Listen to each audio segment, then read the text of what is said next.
Welcome back to the Deep Dives. Today, we're taking a look at a really powerful, multifaceted personal journey pieced together from this unique stack of memoir excerpts. Right. We aren't just tracing a life, we're examining the architecture of a voice. We're charting the path from this deep internal quietude to powerful external expression. And that expression is both creative and technical, which is what's so interesting. Exactly. That's right. Our mission really is to analyze how these internal struggles and, this intense imaginative escapism in the mid-90s actually built the essential foundations for a successful modern career. So we're connecting the emotional roar of alternative rock to the structured logic of cloud engineering and AI. We're basically asking, how does silent suffering transform into systematic success? It's a remarkable study in duality, showing this continuous growth across fields that, on the surface, seem like total opposites. Okay, let's unpack this, starting with the silent worlds of a 7-year-old. This initial phase, which the sources call the architect of silent worlds, it just sets such a heavy tone. He was a quiet boy in the mid-90s, and that quietness made him an easy, constant target. For bullying, teasing, name-calling, All of it. and the sources make it crystal clear. He didn't fight back. He internalized the pain, enduring it quietly. There's this one line describing it as carrying secrets too heavy for a child to hold. And that inability to express the pain externally, it forced him to create this rich, self-sustaining inner sanctuary. It did, and that sanctuary was absolutely crucial. It was built partly on escapism through media, right? Sure. But more importantly, the computer games. On those big old humming CRT monitors, that was the one place where he could be strong, where he could be victorious. Yeah, and those victories were mirrored by the heroes he admired on TV. Absolutely. Shows like Power Rangers, Yu Yu Hakusho, Pokemon, and Yu-Gi-Oh! The central theme in all of them is courage and friendship overcoming, these immense odds. But the real system building, that happened on the weekends with his cousins. This is where you see the engineering mind first start to bubble up. Totally. It's masked as play, but it's there. They didn't just build with Lego. They were designing monsters, sketching them, giving them names, assigning them powers. And the names themselves are like these little psychological blueprints. Yeah. He created Granatus, who had unbreakable armor, Right. and Lumina with wings of light. But his favorite was a character named Clumbino, described as clumsy but kind. Which is such a clear self-reflection, isn't it? It's a perfect self-reflection of his own awkwardness paired with this deep desire to just be good. Let's just spend a moment on that, because Granatus is the shield. It's the unbreakable armor he wished he had against the bullies. Of course. But choosing Clumbino as his favorite, that reveals something so much deeper. It's about self-acceptance. He wasn't just escaping. He was designing a world where the flawed hero, the clumsy, quiet one, could still be the winner. Precisely. And in his solitude, he had this ritual of tossing a square pillow over and over again. The rhythm of those secret battles where he was the hero. That was his first attempt at sort of self-soothing through repetition and system. And what's truly incredible is the introspection that came with it. Even at 7, he's asking these huge questions. Oh, fundamental questions. Why do bad people have power? Why do the protectors, like police or soldiers, sometimes become the villains? And maybe the biggest one, why don't we care for our world? It just shows that the quiet exterior housed this intensely analytical engine. He was grappling with morality and system failure before he even hit high school. It was the silent platform from which he later launched, but not without some turbulence. Yeah. So we jump ahead to high school. He's accelerated into grade 7 a year early, which is already tough. Right, so the environment is difficult from the get-go. The bullying continued, but the narrative gives us this really powerful moment of grace. The main bully, Yeah. he actually became a friend by their last year. And that gave him this unexpected but foundational lesson. That even broken beginnings can, and maybe sometimes must, lead to unexpected peace. And that lesson really informed his search for belonging after that. He tried, at first to fit in with the popular basketball group. He was chasing a rhythm that just wasn't his. But he learned pretty quickly to retreat to his true circle. His true circle. 5 quieter friends, bonded not by status, but by, as the source puts it, shared worlds. Computer games, board games, card games. All played at what they called the fortress made of bricks. I love that. And that circle also included 3 or 4 girlfriends who were not the cheerleader types. It just reinforces that his priority was always depth and shared interests over, surface popularity. And we also see the beginnings of youthful romance here, but it's handled with that same quiet internalization we saw in his childhood. There was the smart girl, right? Usually second rank in her class. He admired her from a distance in his first year, experiencing that feeling of killing. Yeah, and for listeners who might not be familiar with the term, kilig is that distinct Filipino feeling of butterflies, right? That giddy admiration, the thrill of a crush. It is. And later, he had a crush on a Filipina friend, but he kept his feelings totally quiet to preserve their friendship. A decision that, it paid off. That bond lasts to this day. If you connect this to the bigger picture, it just reinforces his nature. He prioritizes deep, loyal, functional relationships over fleeting or, potentially disruptive romantic moves. But this is where the internal architecture faced its first intentional breach. Yes, this is where it gets really interesting. The birth of the band, 2005. He's 15. The alternative rock scene was just defining that entire generation, and his circle decided they had to be a part of it. The roles were clear. 3 friends on instruments, one who insisted on being the manager. And he became the vocalist. The vocalist. And the setting, the sanctuary, is so key to understanding the transformation. Every Friday, they'd rent this tiny, dusty studio filled with amplifiers and cables, all under these dim lights. A secret world, but one that demanded noise. It really did. And he loved singing songs by Filipino alternative rock bands like Sponge Cola, Six Like a Mind, and Hail. This was the moment of external transformation. The source material really emphasizes this. When his voice echoed through the speakers, his friends looked at him differently. Not as the quiet kid. Not anymore. He was the one who could lead with sound. And the breakthrough moment is described so powerfully. It says, "All the silence I had carried since childhood finally broke open, turning into music." You have to ask. Was the quiet architecture he'd built failing? Well, Did it require this explosive external release? that's a brilliant way to frame it. The silence was an excellent defense mechanism, but it was also a prison. The music became a necessary release valve, a way to process emotion loudly, validating that the quiet boy finally had something vital to say. It was like emotional systems administration for his own internal architecture. Perfectly put. So the voice is found, and that newly discovered rhythm takes us right into the structured world of college. The high school fascination with computers, C language, the BITS club, it pushed him straight into computer science at 17. And it was hard.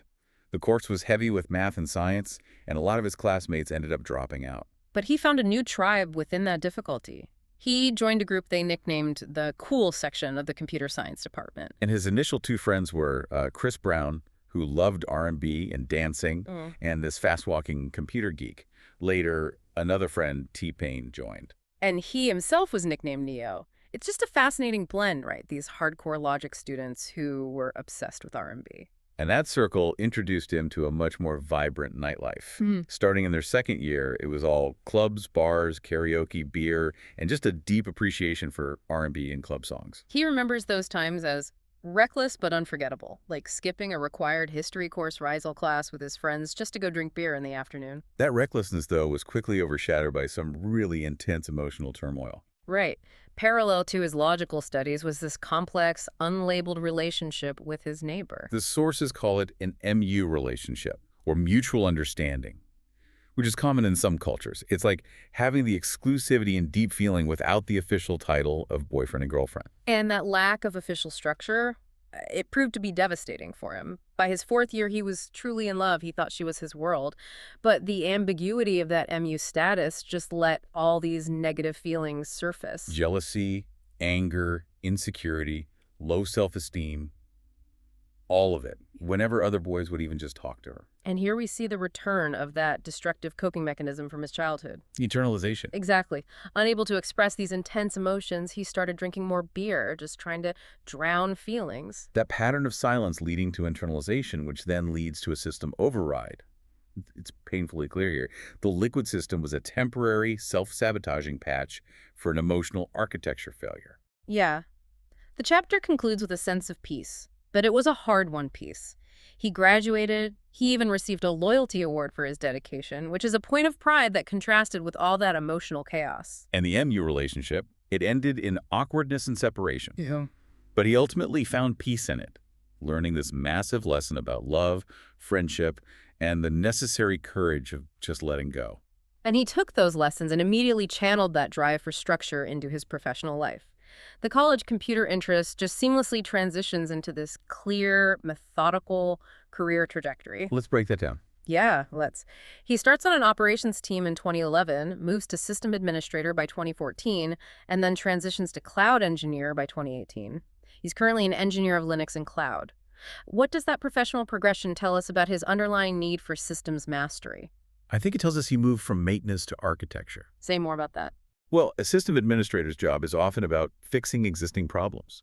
You're maintaining stability, you're reacting to failure. It's almost a professional parallel to just enduring pain. Right. But moving into cloud engineering, that requires building resilient, scalable architecture from scratch. You're designing for future growth and preventing failure before it happens. That mirrors his personal shift from enduring pain in silence to actively constructing a future. That's a fantastic synthesis. And accompanying that professional structure is the reinforcement of his lifelong resilience through relationships.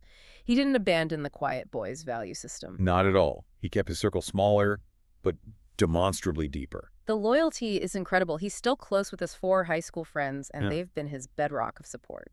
There's specific evidence of this. They traveled together to Protocol Era, but more importantly, they provided crucial emotional support during his mental health struggles in 2014. These bonds are, they're literally lifelines for him. He also curated new bonds intentionally. 3 colleagues from that first operations team became close friends. His college crew, Chris Brown, T-Pain, and Jay, who's still his gaming partner, they're all still actively in his life. Even digitally, he's building communities, like with the SB19 Community Friends Online, which just proves that loyalty and shared passion can thrive across any distance. And this commitment to construction of systems, of friendships, it all culminated in the ultimate systems administration project himself. Right. After years of the beer drinking, he made a major structured shift towards self-discipline, specifically citing the need to tackle the belly. This isn't just a lifestyle change, though. It's the logical engineer applying systems thinking to his own health. He committed to a strict routine, cutting rice, reducing sugar, prioritizing the gym, and running. And the whole process is framed in the source material as prioritizing discipline, balance, and taking care of myself. He's the architect building a resilient, unbreakable physical shell. He's designing his Granitus armor in real life all these years after sketching it as a kid. It's the ultimate validation of his quiet, ordered approach to life. When chaos surfaced, whether it was emotional or physical, he just created a new system to manage it. And that focus on structure brings us to his current mix and future tracks.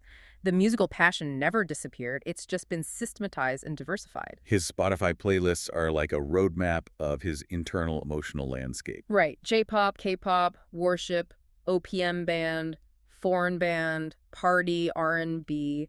It's this constantly rotating mix of genres. And that diverse love of music connects directly to his future vision, which blends his love for technical control with creative expression just perfectly. So on the structure side, the vision is about securing the future. Financial planning, investing in a new house, getting insurance. This is the adult equivalent of building that fortress of bricks they played in.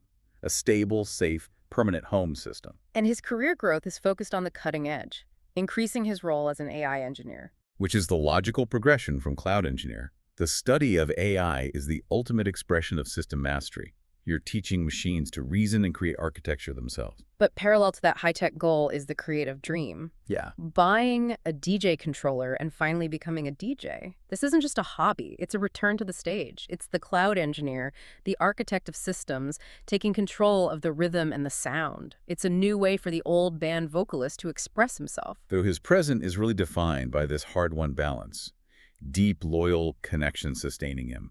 Career growth challenging him. Health discipline maintaining him. And the creative pursuits from code architecture to music architecture that are continuously expressing his complex inner world. Exactly. So what really stands out to you in this entire deep dive, it's just profoundly inspiring to track how the quiet boy who sought solace by, throwing a pillow as a hero ritual is now preparing to be an AI engineer and a DJ. It is. The journey just demonstrates that internal imagination, when it's fueled by resilience, can be turned into a powerful, multifaceted external reality.